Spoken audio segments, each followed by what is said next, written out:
What happens when the most feared predator in the galaxy discovers that the weakest species possesses something no weapon can provide? When ancient scales meet innocent laughter, and when a mother's protective fury transforms into wonder at the sight of her children's joy? In the depths of space, where survival depends on strength and cunning, humanity's greatest weapon isn't technology or warfare, it's the simple magic of making others smile. But, when a lost human child encounters the galaxy's most dangerous mother, both species will learn that sometimes the most powerful force in the universe is an act of pure, selfless kindness. This is the story of how glitter changed the fate of two worlds, and why the galaxy would never underestimate humanity again. The research station Kepler 442b hung in the void like a metallic flower, its rotating sections catching starlight from the distant binary suns. Dr. Sarah Chen pressed her palm against the observation deck's reinforced transparasteel, watching her 6-year-old daughter Maya chase holographic butterflies through the recreation area. The child's laughter echoed through the corridor, a sound that had become precious in the sterile environment of deep space. "She's adapting well," commented Dr. James Rodriguez, joining Sarah at the window. His withered face carried the weight of 3 decades in xenobiology, but his eyes softened when he watched Maya play. "Children are remarkable that way." Sarah nodded, the worry lines creased her forehead. "Sometimes I wonder if bringing her out here was the right choice. The divorce was hard enough without uprooting her entire life. The research grant was too good to pass up," James reminded her gently. "And Maya seems fascinated by our work. Did you see how she reacted to the vegan crystal samples yesterday?" A smile touched Sarah's lips. Maya had indeed been mesmerized by the rainbow fractals contained within the crystalline structures they'd collected from the nearby moon. The child had spent hours asking questions about how they formed, why they sparkled, and whether she could touch them. Her innocent curiosity reminded Sarah why she'd fallen in love with xenogeology in the first place. The station hummed around them, its life support systems maintaining perfect atmospheric conditions while automated systems monitored the surrounding space for any signs of the indigenous lifeforms they'd come to study. Kepler 442b's primary moon, designated Sanctuary, showed promising signs of complex ecosystems that had evolved in isolation for millions of years.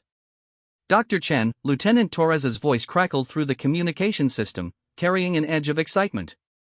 "We're picking up some unusual readings from Sanctuary's northern hemisphere.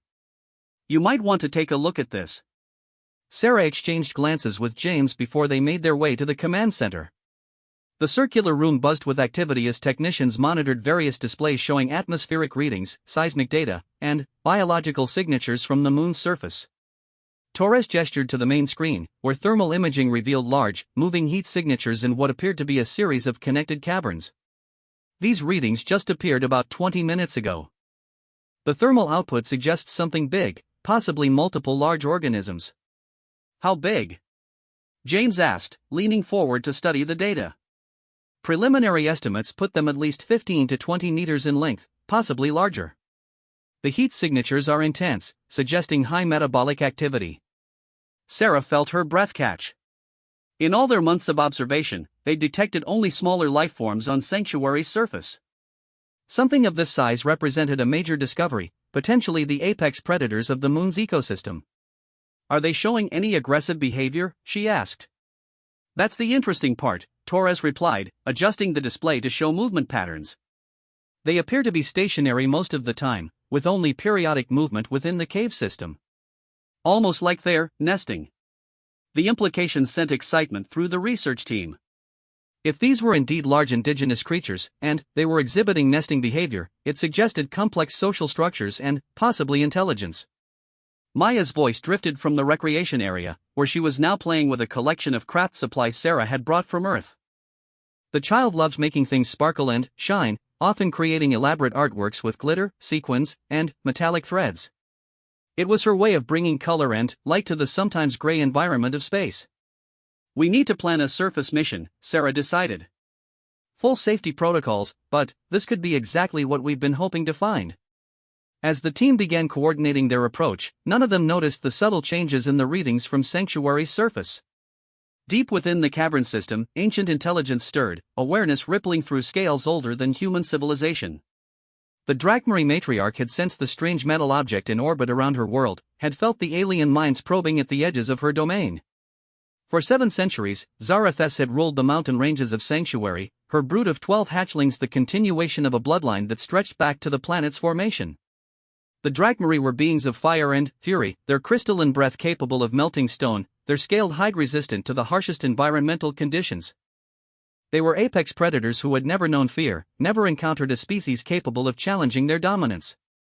The orbital station represented something unprecedented in their experience.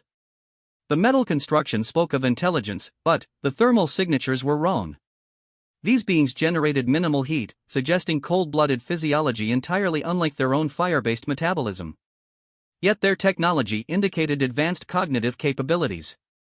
Zarathes extended her consciousness through the neural network that connected all Drachmari, sharing her observations with the hatchlings who clustered around her massive form. Each young dragon measured nearly 8 meters from snout to tail, their scales shifting through spectrums of deep blue and violet as they absorbed their mother's wariness. The sky metal brings unknown minds, she projected to her brood, her thoughts carrying the weight of centuries. We observe but do not act. Unknown threats require careful study. The hatchlings' responses rippled back through their shared consciousness, a mixture of curiosity and adolescent eagerness for confrontation. They had never encountered beings from beyond their world, and their youthful energy sought understanding through direct engagement. Zarathes projected calm authority through their bond, reminding her offspring that wisdom came from patience. The Drachmari had survived and thrived because they understood the value of measured response. Hasty action had no place in the survival strategies that had made them masters of their world. On the research station, Sarah completed her mission planning while Maya continued her artistic endeavors in the recreation area. The child had discovered a new combination of materials, mixing holographic dust with traditional earth glitter to create compositions that seemed to dance with their own inner light. Her latest creation covered most of a large crafting table, an abstract landscape of swirling colors and sparkling textures. "Mom, look what I made!" Maya called out, her voice bright with accomplishment. Sarah paused in her work to examine her daughter's creation. The piece was remarkable, showing an intuitive understanding of color harmony and texture that spoke to genuine artistic talent. The holographic elements interacted with the traditional glitter in ways that created depth and movement, making the entire surface seem alive with gentle motion. "It's beautiful, sweetheart," Sarah said, genuinely impressed. "What inspired this one?" Maya considered the question with the seriousness that children brought to important matters. "I dreamed about big flying things that breathed rainbows. They were sad because their world was all gray, so I wanted to make something that would make them happy." The innocent explanation sent an unexpected chill through Sarah. Children often had remarkably intuitive responses to their environment, sometimes sensing things that adults missed entirely. She made a mental note to review the psychological profiles of the research team, checking for any signs that the isolation of deep space might be affecting the crew's perception. "Why don't you pack up your supplies for now?" Sarah suggested gently. "We might be taking a trip to the surface tomorrow, and I want you to stay close to the safe areas." Maya nodded obediently, though her eyes remained fixed on her glittering creation. There was something about the way the light caught the various materials that seemed almost hypnotic, as if the piece had captured some essential quality of movement and life. As night cycle approached on the station, automated systems dimmed the lighting to simulate Earth-normal circadian rhythms. The research team finalized their surface mission parameters while Maya settled into her quarters with a collection of books and a small jar of her favorite silver glitter. The child's fascination with sparkling objects had begun early in her life, long before the divorce and their journey to deep space. Sarah's ex-husband had often complained about finding glitter embedded in furniture, clothing, and electronic devices, but Maya's joy in creating beautiful things had always struck Sarah as something precious to be protected rather than discouraged. Tonight, Maya arranged small piles of different colored glitter on her bedside table, organizing them by hue and texture with the methodical precision she brought to all her projects. The materials caught the soft glow of her reading light, creating tiny prisms of reflected color that danced across the walls of her quarters.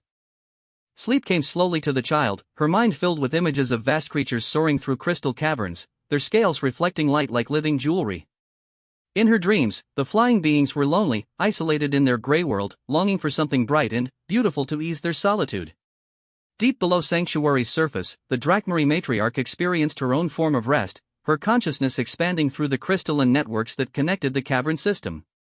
Through geological resonance, she sensed the emotional emanations from the orbital station, particularly the bright, innocent mind that dreamed of winged creatures and rainbow light. The young mind carried no threat, no aggression, only a pure desire to create beauty and share joy with others. Such emotional signatures were rare in Zarathusa's long experience, representing something fundamentally different from the survival-focused consciousness of most intelligent species. As the station's night cycle progressed, both worlds prepared for the contact that would reshape their understanding of what it meant to be truly alive in an infinite universe. The morning would bring decisions that would echo through generations, moments of choice that would define the relationship between two species who had never imagined each other's existence. Maya slept peacefully, clutching a small pouch of her favorite glitter, while 23 light minutes away, 12 young dragons dreamed of starlight and wondered what gifts the sky metal might bring to their ancient world.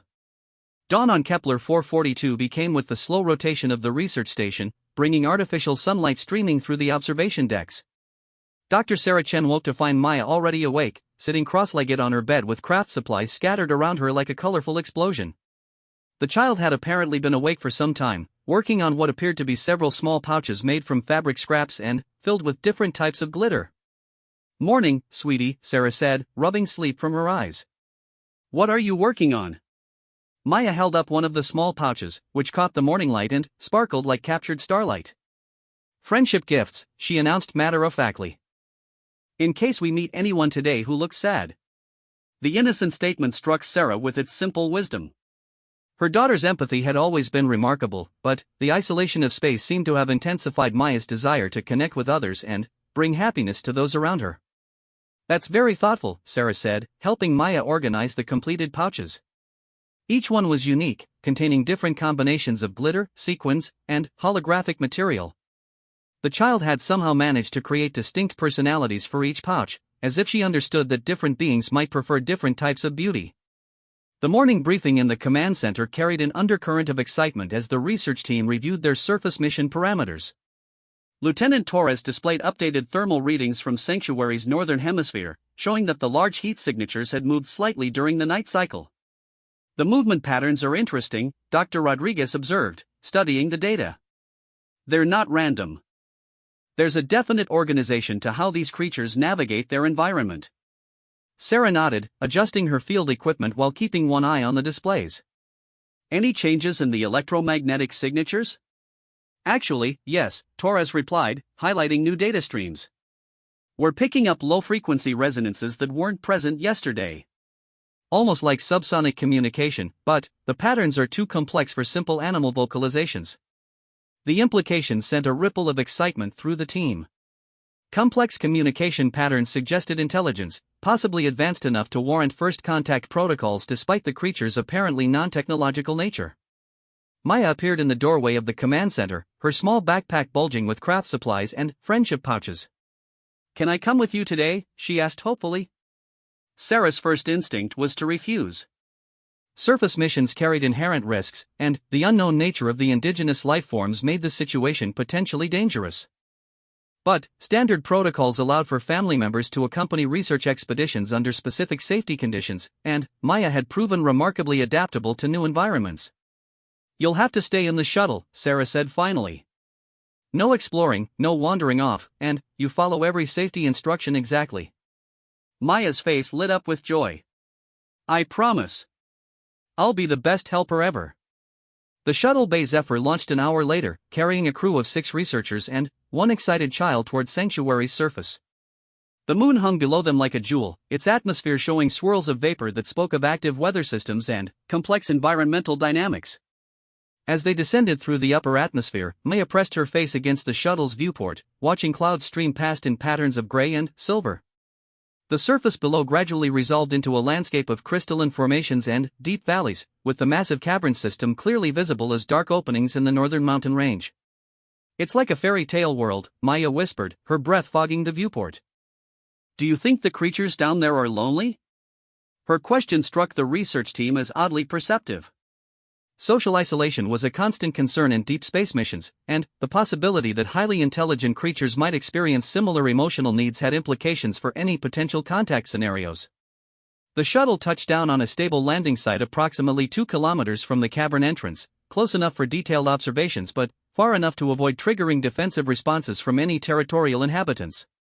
Automated sensors immediately began analyzing atmospheric composition, gravitational variations, and potential biological hazards.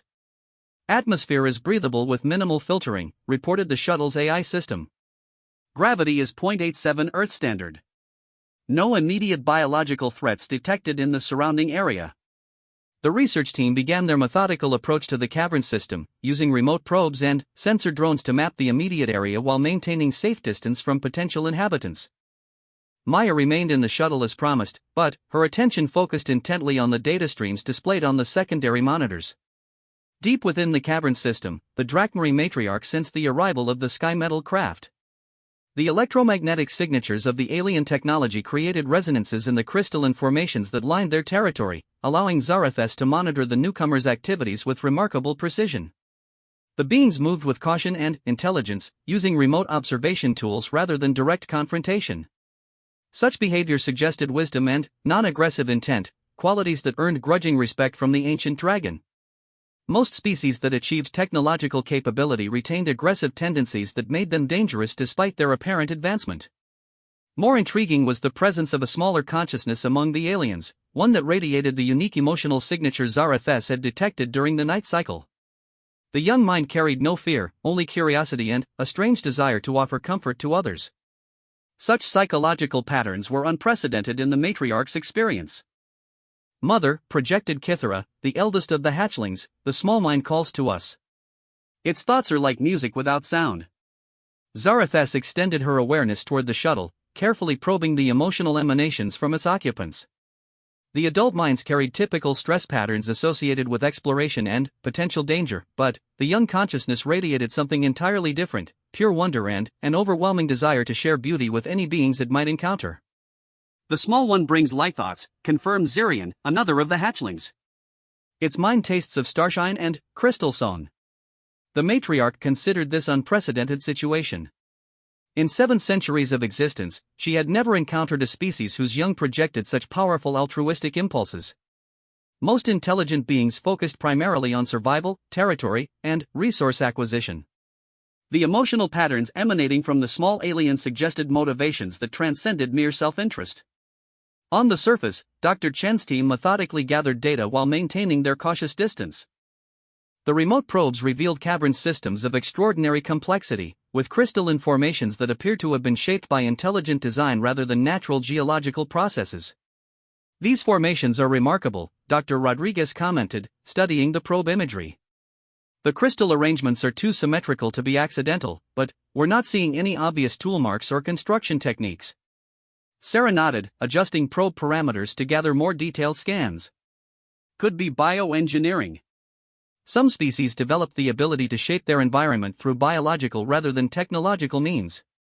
Maya watched the cavern images with growing excitement, her small hands pressed against the monitor display. The crystal formations reminded her of the elaborate fairy castles she'd built with her art supplies, full of hidden chambers and sparkling passages that seemed to invite exploration. "They're beautiful," she whispered. "Like someone built a palace for dragons." Her comment caused the research team to pause and reconsider the imagery with fresh perspective. Viewed through the lens of architectural intention rather than geological accident, the cavern systems did indeed resemble elaborate palace complexes, with clear hierarchies of space and sophisticated engineering principles. What if they're not just shelters? Sarah mused. What if we're looking at deliberate construction by highly intelligent beings? The implications were staggering. If the large thermal signatures represented individuals capable of engineering complex structures, they were dealing with a species that had achieved architectural sophistication without apparent technology. Such development patterns were theoretical possibilities that xenobiologists had speculated about but never observed. As the day progressed, the research team's excitement grew with each new discovery. The cavern systems extended far deeper than initial scans had indicated, with multiple levels connected by passages that showed clear evidence of purposeful design. Thermal readings suggested that the inhabitants moved between levels according to patterns that implied social organization and, possibly, ceremonial activities. Maya grew increasingly restless as the hours passed, her natural curiosity conflicting with her promise to remain safely in the shuttle. She had organized and reorganized her friendship pouches multiple times, creating elaborate arrangements of sparkling gifts that caught the afternoon light streaming through the viewport. "Mom," she called through the communication system, "what if the creatures are waiting for us to say hello properly?" Sarah paused in her analysis of crystalline compositions to consider her daughter's question. Standard first contact protocols emphasized caution and gradual approach, but Maya's intuitive understanding of social dynamics had proven remarkably accurate in the past. What do you mean by properly, sweetheart? Well, Maya said, organizing her thoughts with characteristic seriousness, when I meet someone new, I like to give them something beautiful to show that I want to be friends. Maybe they're waiting for us to show that we're friendly too. The suggestion carried surprising wisdom. Many species throughout the galaxy had developed gift-giving traditions as mechanisms for establishing peaceful contact and demonstrating benevolent intent. If the cavern inhabitants were indeed highly intelligent, they might interpret the humans' purely observational approach as suspicious or potentially hostile. Deep within the Crystal Palace, Zarathas reached a decision that would reshape the future of both species. The small mind's emotional projections had grown stronger throughout the day, radiating increasingly powerful desires to make contact and share beauty with unknown beings. Such pure intentions deserved acknowledgement, regardless of the potential risks involved. Prepare yourselves, the matriarch projected to her hatchlings. We will greet the sky visitors and learn the truth of their small ones' light thoughts. The 12 young dragons stirred with excitement, their scales shifting through rapid spectrums of color as they prepared for their first contact with beings from beyond their world. Each hatchling was fully grown by the standards of most species, measuring 8 meters in length and possessing breath weapons capable of melting stone, but they retained the curiosity and enthusiasm of youth. As Sanctuary's twin sons began their descent toward the horizon, both species prepared for a meeting that would challenge everything they thought they knew about intelligence, beauty, and the infinite capacity for wonder that connected all conscious beings throughout the cosmos. The evening would bring revelations that neither humans nor Drachmarie could have imagined, moments of contact that would prove that sometimes the most profound communications happen not through words or technology, but through the simple act of offering something beautiful to a stranger. The first indication that something extraordinary was about to happen came through the shuttle's seismic sensors. Dr. Sarah Chen frowned at the readings, noting rhythmic vibrations that seemed too regular to be natural geological activity. The patterns suggested massive objects moving in coordinated fashion deep within the cavern system. Are you seeing this? Dr. Rodriguez asked, his voice tight with excitement and concern. Multiple large masses moving toward the surface level simultaneously. Sarah's heart rate accelerated as she realized the implications. If their estimates of creature size were accurate, whatever was approaching represented enough raw power to pose a significant threat to the research team. Standard protocols called for immediate withdrawal, but something about the movement patterns suggested organization rather than aggression. Maya, I need you to move to the emergency safety pod, Sarah instructed, though her daughter had already noticed the adult's sudden tension. Are the creatures coming to say hello? Maya asked, her voice carrying excitement rather than fear. She clutched one of her friendship pouches against her chest, the glitter within catching the late afternoon sunlight. Before Sarah could respond, the cavern entrance erupted with movement. What emerged defied every expectation the research team had harbored about the indigenous lifeforms of Sanctuary. The beings that flowed from the Crystal Palace were magnificent beyond imagination, their scales reflecting light in patterns that seemed to bend reality itself. Zarathas emerged first, her 20-meter length making the shuttle seem small and fragile by comparison. Her scales shifted through deep purples and midnight blues shot through with veins of silver that pulsed with her heartbeat. Ancient wisdom gleamed in eyes the size of dinner plates, and, when she breathed, small sparkles of crystalline particles danced in the air around her massive head. Behind the matriarch came her 12 hatchlings, each one a marvel of evolved perfection. Their scales displayed the brilliant colors of youth, shifting through spectrums that no earth creature could achieve. They moved with liquid grace, their powerful limbs carrying them across the crystalline landscape with barely a sound. Dragons, whispered Dr. Rodriguez, his scientific objectivity momentarily overwhelmed by wonder. They're actually dragons. The research team froze in place, their instruments temporarily forgotten as they witnessed something that mythology had never quite captured.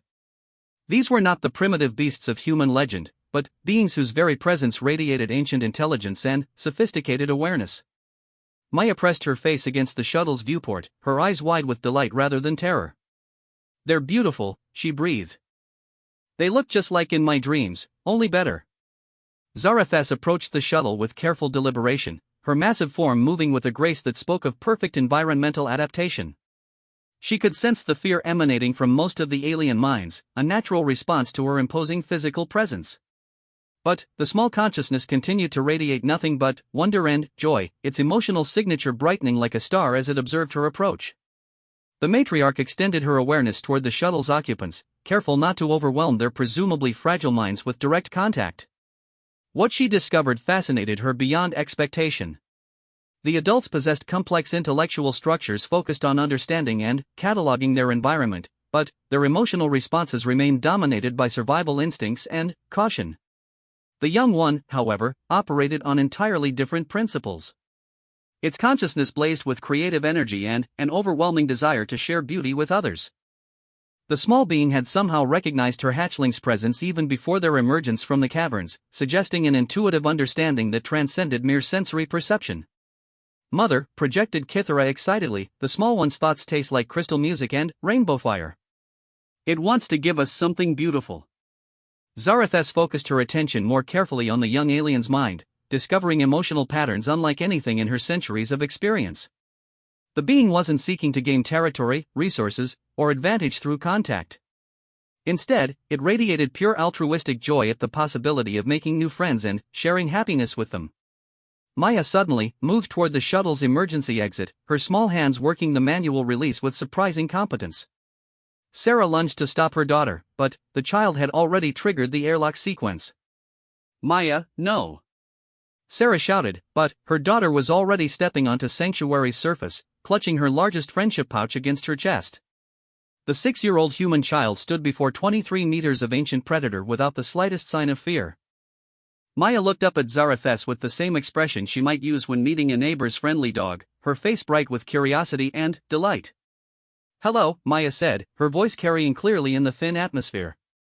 "Are you the mama dragon? I made something for your babies." The simple greeting sent shockwaves through both species. The research team stared in horror as their most vulnerable member approached beings capable of incinerating her with a single breath, while the Drachmari marveled at the tiny creature's complete absence of survival fear. Zarathes lowered her massive head until her eyes were level with the small human. Up close, she could see the alien's unusual physiology: soft skin without protective scales, minimal physical strength, and sensory organs that seemed barely adequate for environmental awareness. Yet the being radiated such powerful emotional warmth that it almost seemed to glow. Maya reached into her pouch and withdrew a handful of mixed glitter, the particles catching the late afternoon sunlight and throwing tiny rainbows in all directions. Without hesitation, she stepped closer to the enormous dragon and gently tossed the glitter toward Zarathes's lowered snout. The sparkling particles settled on the matriarch's scales, creating patterns of reflected light that danced and shifted with her breathing. For the first time in 7 centuries, Zarathes experienced something she had no name for: pure aesthetic joy divorced from any survival advantage or territorial gain. The hatchlings pressed closer, their eyes wide with fascination at the tiny lights that seemed to make their mother's scales come alive with new patterns. They had never seen anything like the glitter's effect, never imagined that beauty could be created through such simple means. "It's for you," Maya explained, her voice carrying the patient tone she used when helping adults understand important things. "To make you sparkle like the crystals in your house. Do you like it?" Zarathes straightened slowly, the glitter on her scales creating cascades of reflected light that made her appear even more magnificent than before. Through their neural link, she shared the experience with her hatchlings, allowing them to feel the strange pleasure of wearing something beautiful simply for the joy it brought. "The small one offers light gifts with no expectation of return," she projected to her brood. "Its motivations are beyond our understanding but worthy of respect." The youngest hatchling, Shimmerscale, couldn't contain his excitement. He bounded forward with the enthusiasm of youth, his scales flashing brilliant gold and green as he approached Maya. The child clapped her hands in delight, showing no more concern for his size than she had for his mother's presence.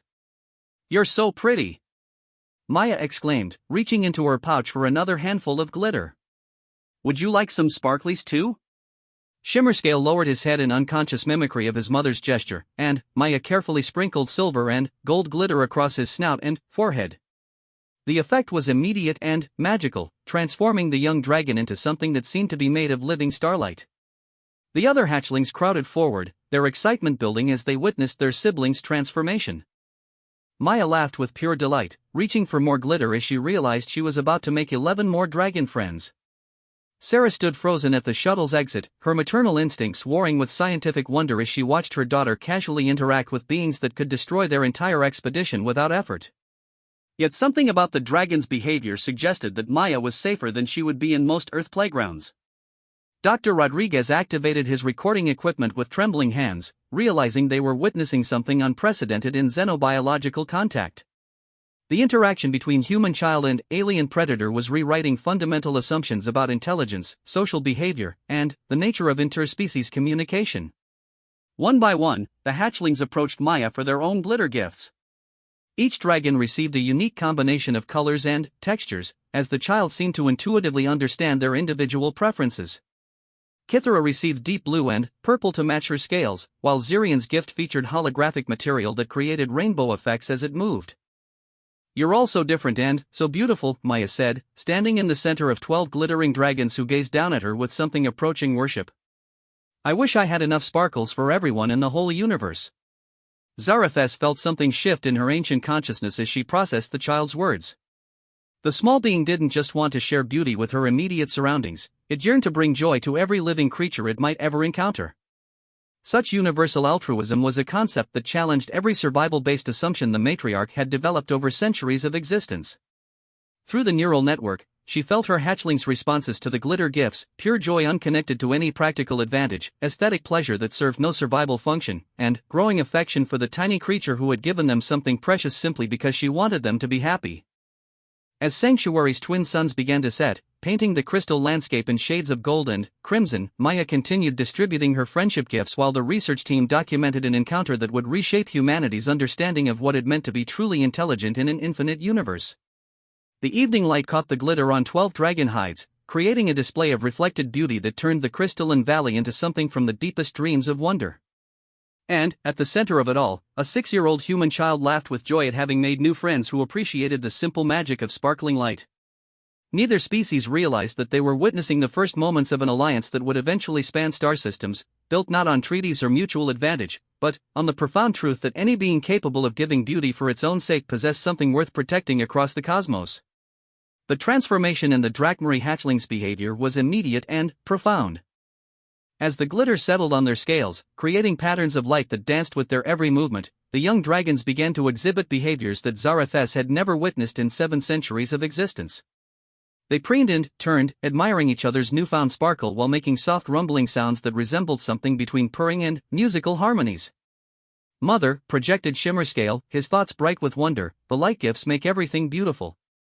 Even the crystals sing differently when they see us now." Zarathas extended her awareness to confirm her youngest's observation. The resonant frequencies emanating from the cavern system had indeed changed, the crystalline formations responding to the altered light patterns reflecting from her hatchling's decorated scales. It was as if the very mountain had awakened to appreciate this new form of beauty. Maya stood in the center of the circle of glittering dragons, her small form dwarfed by their magnificent size but somehow commanding their complete attention. She had emptied most of her friendship pouches, but her face showed only joy at seeing how happy her gifts had made the dragon family. "Do you live in the Crystal Castle?" Maya asked, pointing toward the cavern entrance. "It looks like the most beautiful house ever." Kithara, the eldest hatchling, lowered her head to Maya's level and breathed gently, the warm air carrying sparkles of crystalline particles that made the child giggle with delight. Through the neural network, she shared her response with her siblings and, "Mother, the small one sees beauty in our home place. Its thoughts taste like appreciation music." Dr. Sarachen finally found the courage to step from the shuttle, her scientific training warring with maternal instinct as she approached the unprecedented gathering. The dragon's attention shifted to her briefly, their ancient intelligence evaluating this new presence, but their focus quickly returned to Maya as the child began asking questions about their daily lives. "How do you make the crystals grow so pretty?" Maya inquired, her natural curiosity untempered by any awareness of the momentous nature of her conversation partners. "Do you sing to them?" "I sing to my flowers at home, and they grow better." Zarathas found herself unexpectedly charmed by the child's assumption that crystal cultivation involved the same nurturing principles humans apply to their plant life. The comparison wasn't entirely inaccurate. Drakmari architecture did involve a form of harmonic resonance that encouraged crystalline structures to grow in specific patterns. Through careful mental projection, the matriarch shared a simplified explanation of how her people shaped their environment through breathsong and harmonic frequencies. Maya listened with rapt attention, occasionally asking clarifying questions that demonstrated remarkable intuitive understanding of complex acoustic principles. "That's so cool!" Maya exclaimed when the explanation concluded. It's like you're artists who paint with sound instead of colors. I bet your house sounds beautiful from the inside. The innocent observation struck the entire dragon family with surprising force. Maya had somehow grasped that their architectural methods were fundamentally artistic rather than merely functional, recognizing the aesthetic motivations that drove their environmental modifications. Dr. Rodriguez approached cautiously, his instruments recording every detail of the unprecedented interaction. As a xenobiologist, he understood they were witnessing something that challenged fundamental assumptions about interspecies contact and the nature of intelligence itself. The thermal readings are fascinating, he reported through the research team's communication network. The dragon's body temperatures have actually decreased since the child made contact. Their stress indicators are virtually non-existent. Sarah nodded, though her attention remained focused on her daughter's safety. Maya had somehow positioned herself as the unofficial ambassador between two species, facilitating communication through pure emotional authenticity rather than any diplomatic protocol. Zirian, whose scales now shimmered with holographic glitter that created rainbow cascades as he moved, extended one massive claw toward Maya's remaining friendship pouch. The gesture was incredibly gentle, demonstrating the fine motor control these beings possessed despite their imposing size. The small one carries more light gifts, he projected to his family. Perhaps it would share the making knowledge so we might create such beauty ourselves. Maya understood the dragon's interest immediately, though she had no access to their telepathic communication. Oh, you want to know how to make sparkles? It's easy. You just need pretty things that catch light, and then, you sprinkle them on anything that needs to be more beautiful. She opened her remaining pouch and showed the dragons the various materials she had collected, traditional glitter in multiple colors, holographic sequins that shifted through the spectrum, and tiny prisms that broke light into rainbow fragments. Each material had different properties and created distinct effects when applied to surfaces. The secret, Maya explained with the earnestness of a master craftsperson sharing trade secrets, is to think about what each person would like best, and then match the sparkles to their personality. Zarathes felt a profound shift in her worldview as she processed this explanation. The child was describing an artistic philosophy that prioritized individual appreciation over universal standards, suggesting that beauty itself was not absolute but, rather, a form of communication designed to bring joy to specific observers. As if to demonstrate her point, Maya approached the matriarch with her last portion of glitter, a specially selected mixture of deep purple and silver that exactly matched the ancient dragon's scale patterns. This is for you, Mama Dragon, because you're wise and beautiful and you take such good care of your children. The child reached up and gently sprinkled the glitter across Zarathes's lowered snout, the particles settling into the natural ridges and creating patterns that seemed to pulse with inner light. The effect was stunning, transforming the ancient predator into something that appeared to be carved from living starlight. For the first time in centuries, Zarathes felt something she had forgotten existed: simple, uncomplicated joy. The glitter served no survival function, provided no tactical advantage, and required no reciprocal benefit. It was pure gift, offered freely by a being who wanted nothing more than to share beauty with a stranger. Your gifts honor us beyond words, small one, Zarathes projected, her thoughts carrying warmth that the child felt even without understanding the telepathic communication. We will treasure these light patterns and the friendship they represent. Maya clapped her hands together, her face radiant with happiness. You're welcome. Friends should make each other feel special. The simple declaration sent ripples of revelation through the dragon family's shared consciousness. Maya's definition of friendship was based entirely on mutual enrichment through acts of kindness, with no expectation of material return or strategic advantage. Such pure altruism represented a form of intelligence that the Drachmarie had never encountered. As the twin sons of Sanctuary's system began their final descent toward the horizon, the research team found themselves witnesses to something unprecedented in the annals of xenological contact. Instead of the careful diplomatic exchanges outlined in first contact protocols, they were observing something far more profound: the birth of genuine affection between species who had found common ground in the simple appreciation of beauty.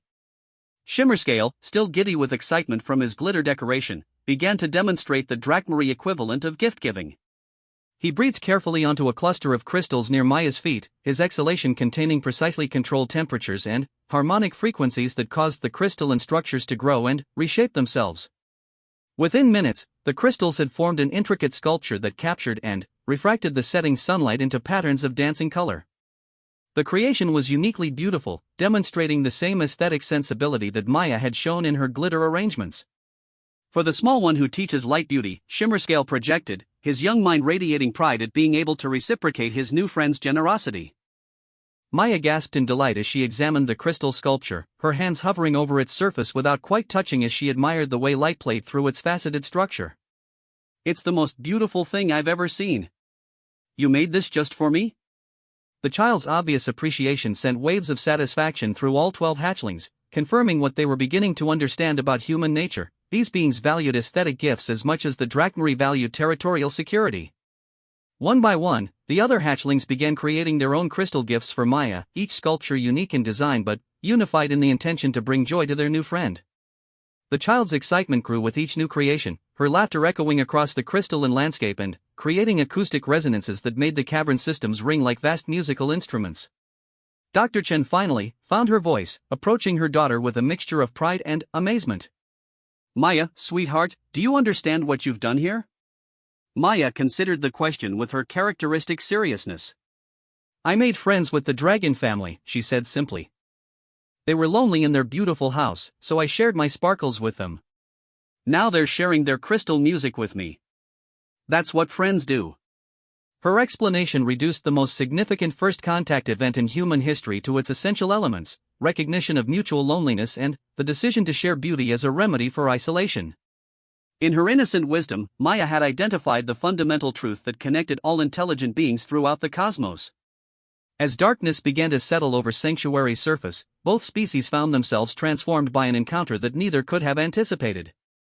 The research team had discovered not just intelligent life, but beings capable of artistic expression and aesthetic appreciation that matched humanity's finest traditions. The Drachmarie had encountered aliens whose motivations transcended survival and territory, creatures whose young possessed the remarkable ability to recognize beauty and share it freely with strangers. Such beings represented something unprecedented in their long experience, a species that might truly understand the value of creating wonder for its own sake. The evening stars began to emerge overhead, their light catching the glitter on dragon scales and the crystalline sculptures surrounding one small human child who had unknowingly built the first bridge between two civilizations through nothing more than the desire to make new friends sparkle with happiness. 3 months after first contact, the research station Kepler 442b had been transformed into something unprecedented in human space exploration, a joint cultural exchange facility where scientists and dragons worked together to understand the profound implications of their encounter. The sterile corridors now glittered with crystalline artworks created by Drachmarie artists, while dragon scales throughout Sanctuary's caverns bore carefully applied patterns of human-made decorative materials. Maya Chen had become the unofficial ambassador between the two species, her natural ability to communicate through shared aesthetic experience bridging gaps that formal diplomatic protocols had never imagined. She spent her days traveling between the research station and the Crystal Palace, carrying friendship gifts in both directions and facilitating a cultural exchange that was reshaping both civilizations' understanding of intelligence and creativity. Dr. Sarah Chen stood in the expanded observation deck, watching her daughter lead a procession of young dragons through an elaborate game that seemed to involve creating temporary art installations throughout the cavern system. Each participant contributed materials and techniques from their species' artistic traditions, resulting in hybrid creations that were utterly unlike anything either culture had produced independently. "The psychological profiles are remarkable," Dr. Rodriguez reported, joining Sarah at the observation window. "Both species are exhibiting enhanced creative output and decreased aggression markers. It's as if the aesthetic collaboration is triggering evolutionary adaptations in real time." Sarah nodded, though her attention remained focused on Maya's interaction with Shimmerscale, who had become her daughter's closest friend among the dragons. The young dragon had learned to moderate his breath songs to frequencies that enhanced rather than damaged human-made materials, while Maya had developed an intuitive understanding of harmonic principles that allowed her to predict which crystalline structures would resonate with specific sound patterns. The friendship between child and dragon had evolved into something that challenged fundamental assumptions about interspecies bonding.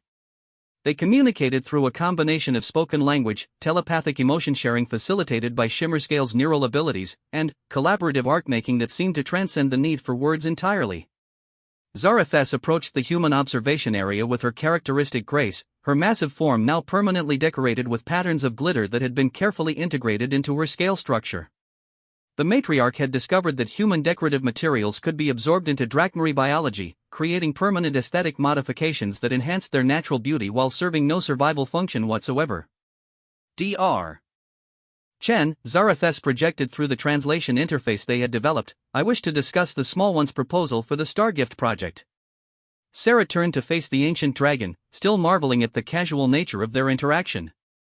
The being who could have incinerated their entire expedition now sought her permission for activities involving her daughter, demonstrating a respect for human family structures that spoke to deep cultural wisdom. Maya's latest project involved creating what she called Stargifts, elaborate artistic collaborations between human and Drachmarie artists that would be launched into space as messages of beauty for any other intelligent species that might discover them. The concept had captured the imagination of both civilizations, representing the first joint endeavor that transcended the immediate needs of either culture. What are your concerns about the project? Sarah asked, settling into the specially designed communication area that allowed comfortable interaction between human and dragon scales. Not concerns, Zarathes replied, her thoughts carrying warmth that had become familiar over their months of collaboration. Wonder. The small one has proposed creating beauty specifically for beings we will never meet, offering gifts to strangers we cannot know exist.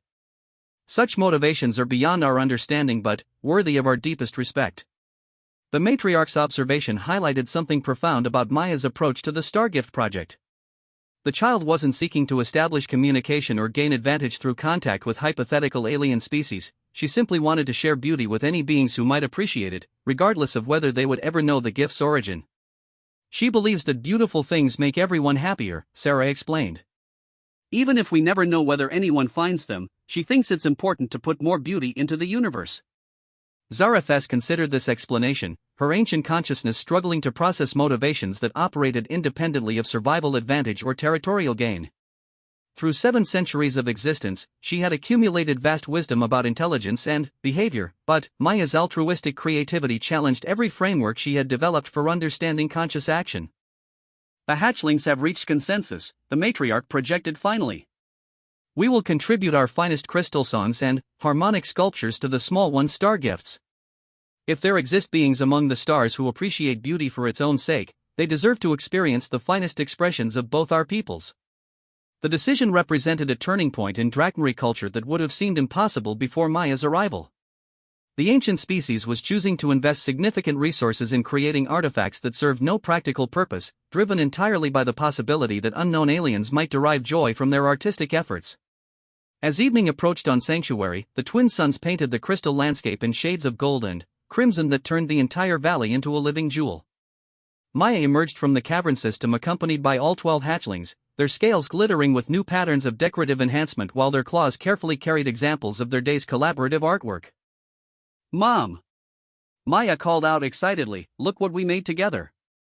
The artworks defied easy classification, combining human materials with Drachmarie crystal shaping techniques to create objects that seemed to exist at the intersection of sculpture and music. When touched by light, they sang with harmonic frequencies that resonated in human bones, while their visual properties created optical effects that dragons found deeply satisfying. They're beautiful, sweetheart, Sarah said, examining the hybrid creations with genuine appreciation. Each piece represented successful translation between 2 completely different aesthetic traditions, proof that beauty itself might be a universal language capable of bridging any gap between conscious beings. Shimmerscale approached Maya with something new, a small crystal structure that pulsed with internal light, its faceted surfaces arranged in patterns that seemed to shift and change as the observer moved around it. The creation was obviously intended as a personal gift, demonstrating the young dragon's growing understanding of human artistic preferences. For the Lightbringer, Shimmerscale projected through their shared emotional link, his thoughts carrying affection that made Maya giggle with delight. A star crystal that holds friendship songs. Maya accepted the gift with reverence, her small hands barely able to encompass the crystal's complex structure. As she held it, the internal light pulsed in rhythm with her heartbeat, creating a visual display that seemed to respond to her emotional state. It's perfect, Maya whispered, then looked up at her dragon friend with sudden inspiration. Shimmer, would you like to come with us when we launch the Stargifts? You could see them flying away to make other beings happy. The suggestion sent excitement through the entire dragon family. Space travel had never occurred to the Drachmarie, who had evolved for atmospheric flight and terrestrial life. But the possibility of personally delivering their artistic gifts to the cosmos appealed to their growing understanding of beauty as a force that transcended planetary boundaries. The small one proposes that we join the sky journey, Zarathes projected to her offspring, sharing Maya's suggestion through their neural network. to witness the Stargift's departure and ensure their beauty reaches the void spaces between worlds. The hatchlings' response was immediate and unanimous, overwhelming enthusiasm for the chance to participate directly in humanity's spacefaring capabilities while contributing their own cultural innovations to the project. Dr. Rodriguez, who had been monitoring the interaction through translation equipment, approached with barely contained excitement. Dr. Chen, if they're serious about space travel, this could represent the formation of the galaxy's first truly integrated interspecies civilization. We're not just documenting first contact anymore, we're witnessing the birth of a joint culture. Sarah nodded, watching her daughter coordinate planning sessions between human engineers and dragon architects as they design launch systems capable of delivering their collaborative artworks to interstellar space. Maya's innocent desire to share beauty with unknown aliens was driving technological and cultural innovations that would have taken decades to develop through conventional diplomatic channels. As the stars emerged in Sanctuary's darkening sky, both species found themselves contemplating a future that neither could have imagined before a 6-year-old child decided that lonely dragons needed glitter to make them happy. The universe suddenly seemed less vast and empty, filled instead with infinite possibilities for beauty and connection. The Stargift project would launch within months, carrying hybrid artworks into the void as messages of hope and aesthetic joy for any beings capable of recognizing their significance.